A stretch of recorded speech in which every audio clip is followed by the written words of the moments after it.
Hi, welcome back into Stat Students. So today we are going to do, let me see which exercise.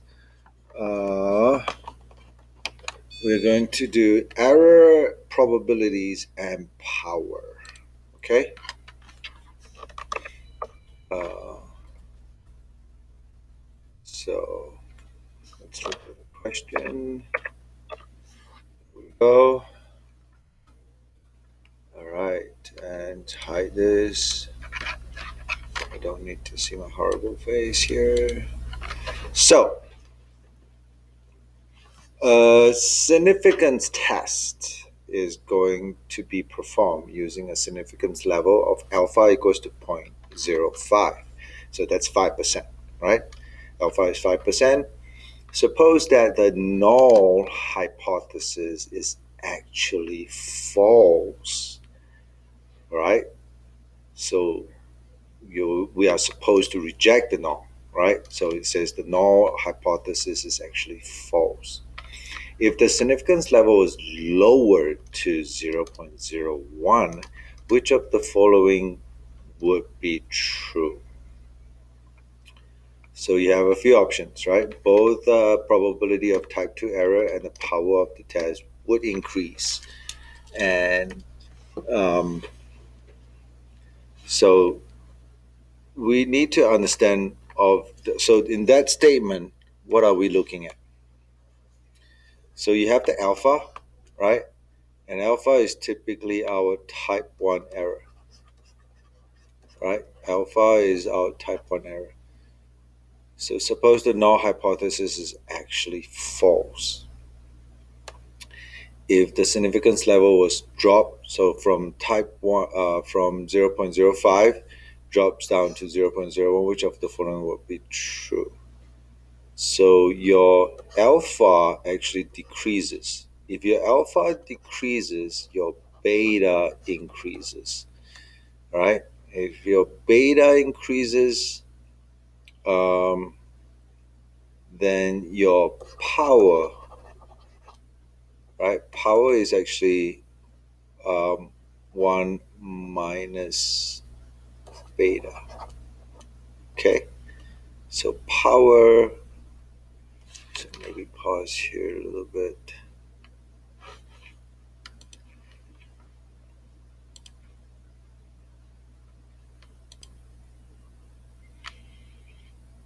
Okay, so I believe it's being recorded. So, right, and I stopped here. I said power is actually 1 minus beta. So if beta goes up, the power actually goes down. Okay, so we now have established if your alpha, right, let's rewrite this. If your alpha, oh, wow. Okay, so if your alpha type 1 error reduce, that will lead to your beta increasing, that will lead to your power decreasing. Hey, Lester, just want to remind you, if you find something that someone else has lost, say keys, eyeglasses, phone, anything like that, please bring it to the front office for the lost and found. And if you lost something, come on by here to the front office and see if we can help you find it. Okay, so alpha is type 1 error, type 2 error is beta. So both the probability of type 2 error and the power of the test would decrease. So only the power decrease. Type 2 actually increases. And so type 2 would increase and the power would decrease. So the answer is C. Let's check for C. Okay, good job. So let's continue. Asha owns a car wash and is trying to decide whether or not to purchase a vending machine so customers can buy coffee while they wait. Well, I don't see why that's a bad idea. She'll get the machine if she convinced that more than 30% of a customer would buy coffee. She plans on taking a random sample of n customers, right? We don't know how many, and asking them whether or not they would buy coffee from the machine, and then do a significance test using alpha significance level of 0.055% to see if the sample proportion, right, who say yes is significantly greater than 30%. So here they are saying that the alpha is proportion is zero point 0.3, 30%.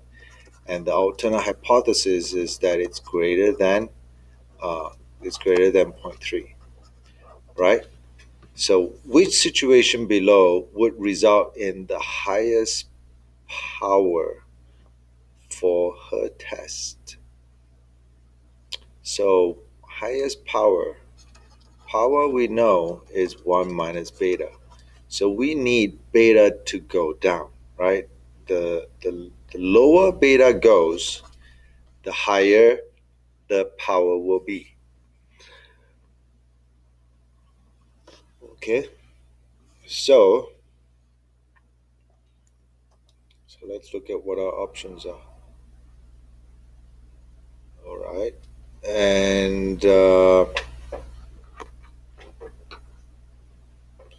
so we said, right, power equals to 1 minus beta, and beta is type 2 error. Type 2.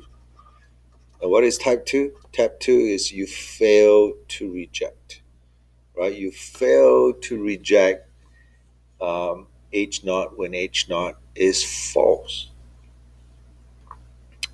So if H naught is false and we are saying that it is greater than 30%, um, then looking at the sample size, how does the sample size help us decide? The greater the sample size, okay,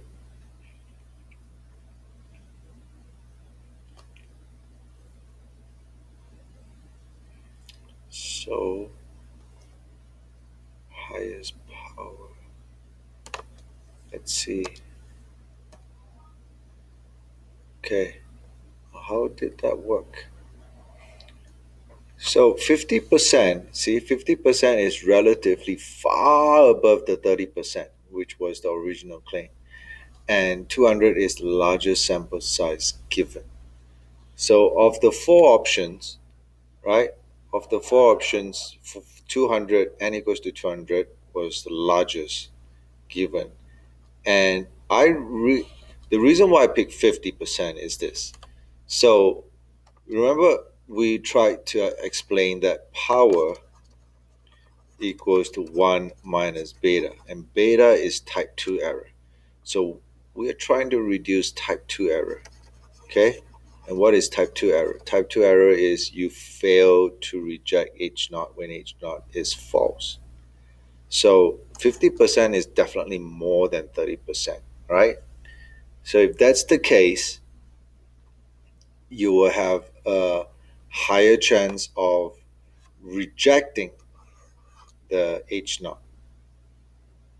Okay? And then the sample size, the larger the sample size means that the better the power will be. Okay? So we're trying to increase the power, and larger sample size will do that. Will definitely cause power to increase, and by having a larger, you know, larger P will definitely force null hypothesis to be rejected, because type 2 error is what? Is that you fail to reject H naught when H naught is actually false. Okay? All right, so let's do the next question if that makes sense. So, according to a report from the United States Environmental Protection Agency, EPA, burning 1 gallon of gasoline typically emits about 8.9 kilogram of carbon dioxide. A fuel company wants to test a new type of gasoline designed to have a lower CO2, which is carbon dioxide emission. The hypothesis is this: your H naught is right, the population mean is 8.9, and the alternative hypothesis is that's less, right? Has lower carbon dioxide emission, where mean is the mean, where mu is the mean number of CO2 emitted by burning 1 gallon of this new gasoline. Suppose H naught is true. Suppose this is actually 8.9. Okay, the mean amount of CO2 by burning 1 gallon of new gasoline is actually 8.9. What situation below would have the lowest probability of a type 1? So we understand type 1 error is alpha, right? And if this is true, right? And if this is true, I need alpha to be high, right? I need alpha to be high because then when alpha is high, actually, no, I need alpha low. Then the p-value will not be lower than alpha. If p-value is higher than alpha, we fail to reject H naught. Okay, I need the alpha low. Okay, so, and the alpha is, we didn't say what the alpha is. And in this case, the lowest is 0.05. Oh, not quite.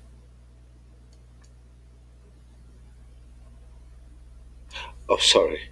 Lowest is this 0.01 compared to all these three there. So this has the lowest significance level. So it will have the lowest probability of a type 1 error, right? So understand this. Type 1 error is what? You reject H naught when H naught is true. So since we now were told that H naught is actually true, the null hypothesis is actually true, we don't want it to be rejected. We want to have a low type 1 error. In order to have a low type 1 error, we need to pick the lowest scenario here, right? So it will have the lowest type 1 error, which is 0.01, and this will help reduce, will help to get the lowest probability of a type 1 error. So hopefully this helped. Let me know if you have any question. Thank you very much.